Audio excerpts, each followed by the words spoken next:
Greetings, fellow noob. Today we find ourselves on Surf Fornex, and I'm making this guide due to popular request by Daniel Ray, who wants to know how to do the skip. I think that's a question a lot of people have. I made a few replays or a few runs where I do the skip, and I thought, well, I'm going to explain how it's done, or at least how I think it's done. The short answer is you need about 3k units here in order to do the skip. A little bit less is maybe fine, but really not a lot less.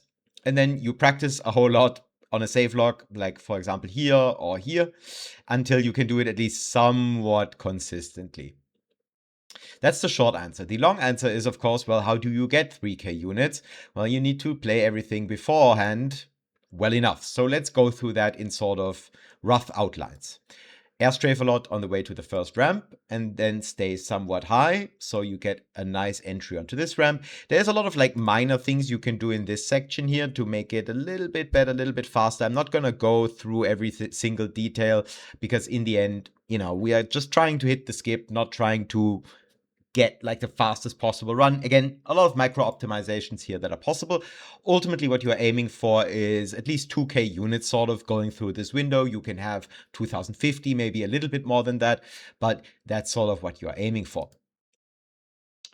You want to leave this ramp pretty much flat, so you get onto this ramp nice and high. And then on this ramp, I don't do this very well. You want to stay high for longer, so you leave it at a downwards angle. So if you look here, I'm leaving it almost flat, which isn't great because you want to get onto this ramp as early as possible, so directly here on the edge. The reason is because you want to leave it early so you can get over this obstacle nice and flat. I hit it pretty late and have to leave it very early, and that's why I end up with only 2.9k units, which isn't great. You want to have like 3k or something, would be better, but 2.9k is fine at this point. Here, sometimes if you moon very high, you can kind of save the run by boarding the ramp here in the middle, so you sort of skip the raised part of the ramp and board it over the middle. And on this ramp, you want to really be very careful going up very, very slowly. Here, I'm doing it very much at the middle. You can do it a little bit later, then you hug this wall here a lot more, but doing it in the middle is better. But yeah, that's really something you should also kind of practice or be very aware of, right? Aim for 2.8k units or something here to do this jump over the ramp very carefully. Here you want to stay in the middle and also hit this ramp right around in the middle because you need to leave it over the spine. That's pretty essential for, I don't know, reasons. Otherwise, you can't really get nice and flat on this ramp, and it's just pretty much necessary. So here I recommend skipping the top ramp completely. The reason is pretty advanced maybe, but like maybe it's instructive. The reason why I would skip the top ramp is because if you surf it, what happens is that you convert downward speed into forward speed. And if you have more forward speed, that means that you will land on the bottom ramp later. So you will be further forward. What that means is that you have less time to convert the units that you need to convert, right? If you're on this ramp, you need to convert downward into forward into upwards.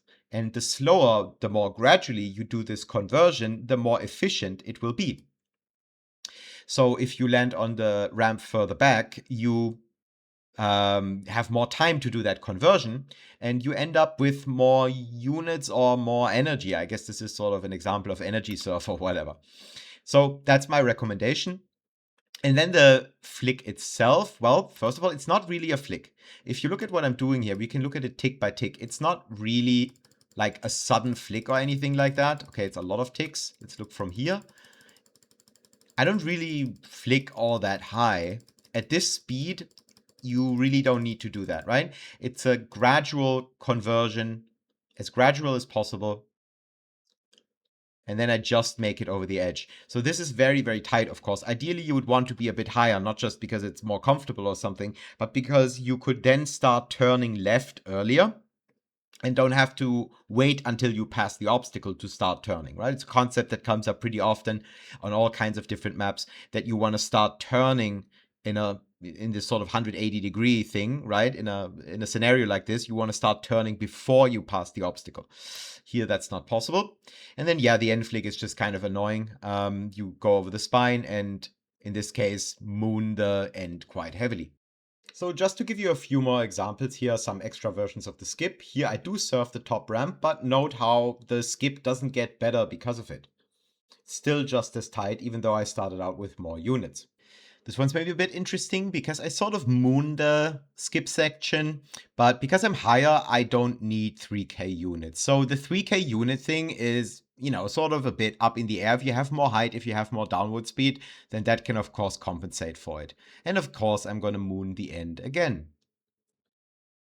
And lastly, here's a completion on KSF I made a while ago. Again, a sort of clean version of the skip, I'd say. And I'm really sad about this one because I just kind of forgot the whole thing with the turn. Or maybe I was too flustered, I guess. And yeah, the end is actually really good, but I lost, I don't know. I don't even want to know how much time I lost.